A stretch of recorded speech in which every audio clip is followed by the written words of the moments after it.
कारक विश्व जनसंख्या वितरण और घनत्व को प्रभावित करने वाले कारकों में समानतः 3 भागों में रखा गया है। पहला भौगोलिक कारक, दूसरा जल की भौगोलिक कारक में है। भौगोलिक कारक में 3 कारक आते हैं, जिसमें पहला है जल की उपलब्धता। जल जीवन का सर्वाधिक महत्वपूर्ण कारक है, अतः लोग उन क्षेत्रों में बसने को प्राथमिकता देते हैं जहाँ पे जल आसानी से उपलब्ध होता है। जल का उपयोग पीने, नहाने और भोजन करने के साथ साथ फसलों, पशुओं और उद्योगों एवं नौका संचालन में भी किया जाता है। यही कारण है कि नदियों में के किनारे विश्व की प्राचीन बस्तियां देखने को मिलती हैं और सभ्यताएं देखने को मिलती हैं। भौतिक कारण में दूसरा कारक है भू आकृति। लोग समतल मैदानों एवं मध्य ढालों पर बसने को प्राथमिकता देते हैं। इसका कारण यह है कि ऐसे क्षेत्र फसल उत्पादन, सड़क निर्माण और उद्योगों के लिए अनुकूल होते हैं। पर्वतीय और पहाड़ी क्षेत्र परिवहन तंत्र के विकास में अवरोधक हैं, इसलिए प्रारंभ में कृषिगत और औद्योगिक विकास के लिए अनुकूल नहीं होते। अतः इन क्षेत्रों में कम जनसंख्या पाई जाती है। गंगा का मैदानी क्षेत्र विश्व में सर्वाधिक घनी जनसंख्या वाला क्षेत्र कहलाता है, जबकि हिमालय के पर्वतीय भाग एक घनी जनसंख्या वाला क्षेत्र न होकर कम जनसंख्या वाले क्षेत्र के अंतर्गत आते हैं। भौगोलिक कारक में तीसरा कारक है जलवायु। अति उष्ण या ठंडे मरुस्थलों की विषम जलवायु या मानव बसाव के लिए असुविधाजनक होती है। सुविधाजनक जलवायु वाले क्षेत्रों में अधिक मौसमी जनसंख्या पाई जाती है। भूमध्य सागरीय प्रदेश सुखद जलवायु के कारण इतिहास के आरंभिक काल से बसे हुए थे। पहला कारक जनसंख्या वितरण को प्रभावित करने वाले कारकों में पहला कारक हम लोगों ने पढ़ लिया, भौगोलिक कारक। और भौगोलिक कारक के अंतर्गत 3 कारक आते थे। अब इसके बाद है आपका स्टार्ट होता है भौगोलिक कारक में ही मृदाओं से मतलब मिट्टी से होता है। उपजाऊ मृदाएं कृषि और उससे संबंधित क्रियाओं के लिए महत्वपूर्ण है, इसलिए उपजाऊ दोमट मिट्टी वाले प्रदेशों में अधिक लोग निवास करते हैं, क्योंकि मृदाएं गहन कृषि का आधार बन जाती हैं। नेक्स्ट है आर्थिक कारक। आर्थिक कारक में 3 कारक आते हैं।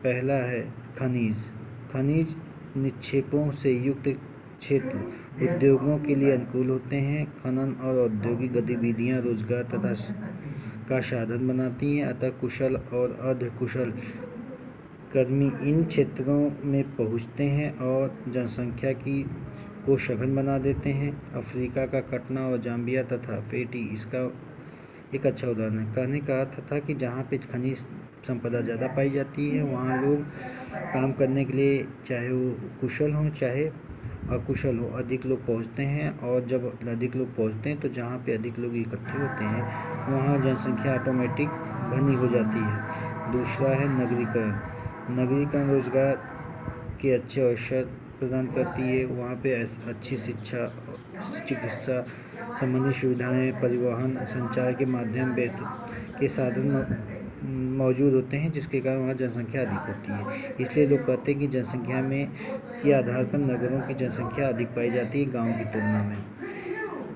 तीसरा कारण था औद्योगिकरण पेटियां रोजगार के अवसर को देती हैं। जहाँ उद्योग अधिक होंगे वहाँ रोजगार अधिक मिलेगा और बड़ी संख्या में लोग वहाँ जाएंगे काम करने के लिए। और जब काम करने के लिए जाएंगे तो वहीं पे रहना, खाना पीना, आना जाना आदि की सुविधाएं भी बढ़ेंगी। इस कारण से हम ये कह सकते हैं कि औद्योगिकरण से भी जनसंख्या प्रभावित होती है और जनसंख्या में वृद्धि होती है। अब लास्ट है 3 कारणों में तीसरा कारण है सामाजिक और सांस्कृतिक कारण। कुछ स्थानों पर धार्मिक अथवा सांस्कृतिक कारण को भी महत्व दिया जाता है, अर्थात जहाँ हिंदू लोग होते हैं वहाँ हिंदू ज़्यादा बसना पसंद करते हैं, और जहाँ मुस्लिम होते हैं वहाँ मुस्लिम ज़्यादा पसंद करते हैं, यानी अपने धर्म के लोगों के साथ रहना लोग ज़्यादा पसंद करते हैं। इसलिए वहाँ पे सांस्कृतिक महत्व अधिक हो जाता है, जिसके कारण जनसंख्या बढ़ती है। और सामाजिकता में जहाँ पे भ्रष्टाचार, अनैतिकता, ये सारी बातें नहीं होती, वहाँ लोग जाना ज़्यादा पसंद करते हैं, रहना ज़्यादा पसंद करते हैं, जिससे वहाँ पे प्रस्थान करते हैं जिसे प्रवास कहते हैं और वहाँ पे रहने लगते हैं, तो प्रवास का मतलब होता है एक स्थान से दूसरे स्थान को जाना।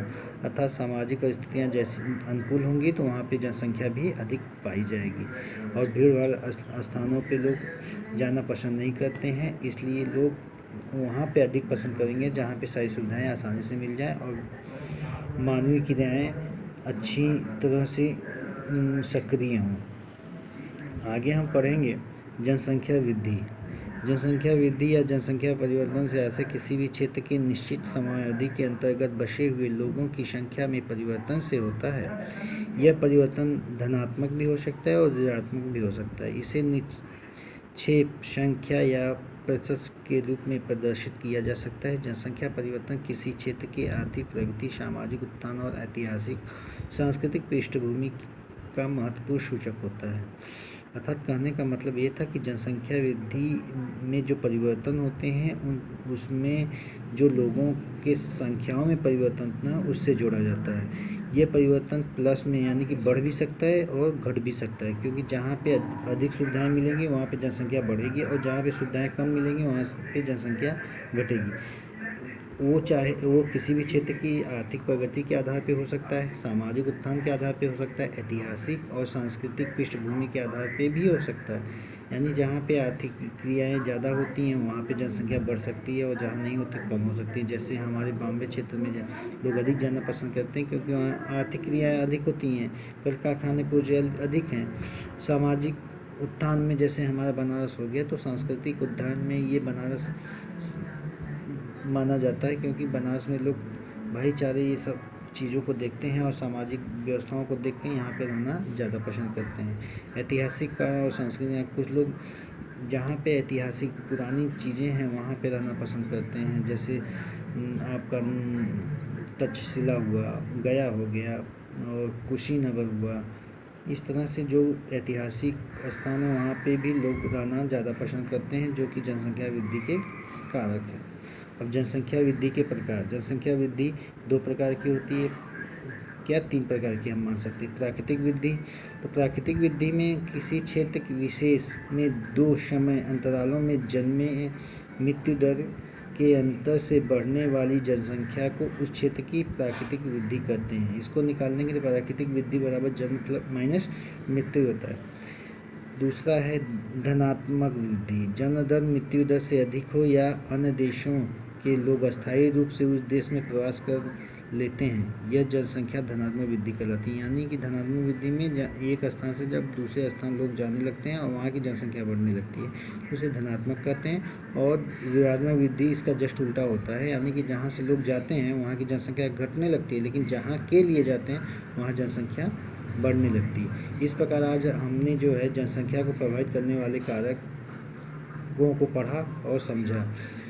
तो आप लोगों को होमवर्क में इसका आंसर, एक क्वेश्चन मैं दे रहा हूँ, उसका आंसर आपको लिखना है कि जनसंख्या को प्रभावित करने वाले मुख्य कौन कौन से कारक हैं और उनका भौगोलिक वातावरण में क्या महत्व है।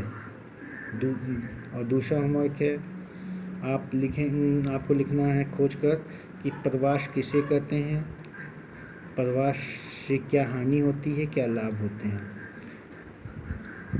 ये 2 क्वेश्चंस आपके होमवर्क में दिए जा रहे हैं। इसके आधार पे आप अपना होमवर्क कर के हमको बताएंगे किनको आता है, नहीं आता है तो फिर हम उसको बताएंगे कि कैसे कहाँ पे लिखा जाएगा। धन्यवाद।